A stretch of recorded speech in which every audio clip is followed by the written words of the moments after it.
It seemed that the Azov Regiment was criticizing the authorities of Ukraine. Let's go through the main theses that the military defending Azovstal tried to convey to the audience.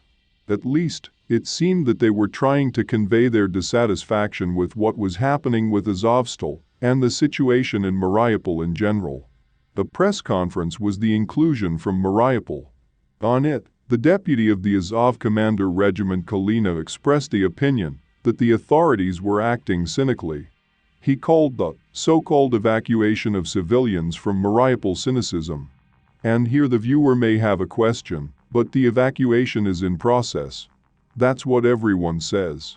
Everything seems to be going smoothly. People are actually being evacuated. But why then in the video, Kalina declares the cynicism of the authorities? Why is that?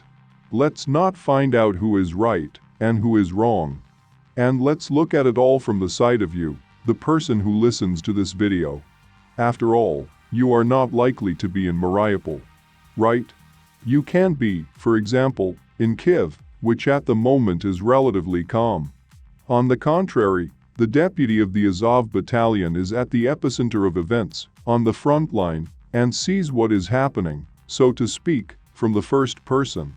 And in this way, he can compare, for example, what various Ukrainian media write, what the authorities say to the people, and what is really happening. What he sees every day with his own eyes. Who do you think knows more in this situation? The authorities, the people, the media, which are far from Mariupol, or a person who directly sees it all every day, for a long time now, and actually remembers every day from the start of Russia's invasion of Ukraine? Therefore, what the deputy of the battalion Azov Kalina says should be taken extremely seriously. Why does he speak so harshly about power? Why does he call what is happening with the so-called evacuation of civilians cynicism? Why did he use this particular word? The conclusion suggests itself. It means most likely that he sees and understands more than the media or the authorities are trying to show with their statements. And in fact, in any normal country, there is always distrust of the government. This is the basis for the coexistence of power and people in harmony. Because those people who have power, there is always a chance, at least to be lazy, and not to do something.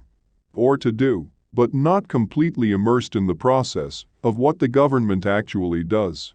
And the question is, could the authorities do more to save civilians? Maybe not enough has been done. What if the deputy of the Azov battalion clearly understands this and directly declares the cynicism of the authorities simply because if it were his will, he would have done more?